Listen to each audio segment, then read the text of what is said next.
जनाबाई बोलती, अब मेरी चक्की परेशान नहीं करी, तुम्हारे गहने परेशान कर रहे हैं। तो ठाकुर जी अपने सारे आभूषण उतार करके किनारे धर देते कि जनाबाई का स्वर मैं सुनता रहूं, इस स्वर के बीच में कोई और बाधा नहीं आवे।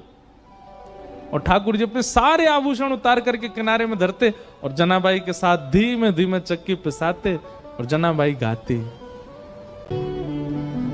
इसके बाद की लीला थोड़ी सी हृदय को थोड़ी पीड़ा तो देती है, पर है लीला। फिर ऐसा हुआ कि सुबह का समय हो गया, ठाकुर जी बैठे रहे पूरी रात। इतने में ही मंगल बाजे बजने लगे, घंटे घड़ियाल बजने लगे। पंडरीनाथ भगवान की मंगला आरती, उसको काकड़ा आरती बोलते हैं, काकड़ा आरती का समय हुआ। ठाकुर जी बोले, ए जना, मैं तो भूल ही गया। बोले, क्या हो गया? बोले, मंदिर में आरती होने वाली है। तो जनाबाई बोली, जल्दी जाओ, मंदिर जाओ।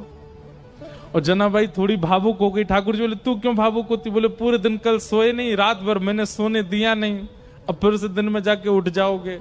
ठंडे ठंडे पानी से सब तुमको नहलाएंगे, तुमको दूध से नहलाएंगे, बिल्कुल आराम नहीं करने दिया मैंने। ठाकुर जी बोले, तू भी तो नहीं करेगी तो मैं भी नहीं करूंगा।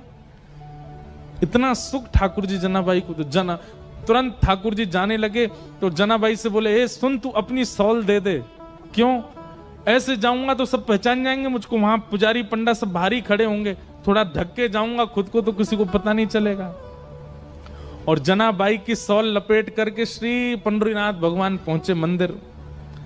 बाहर पंडा पुजारी खड़े थे, चुपचाप ठाकुर जी मुंह ढकढका के भीतर घुस गए। पंडाओं ने सोचा कोई होंगे, भीतर के सेवक होंगे।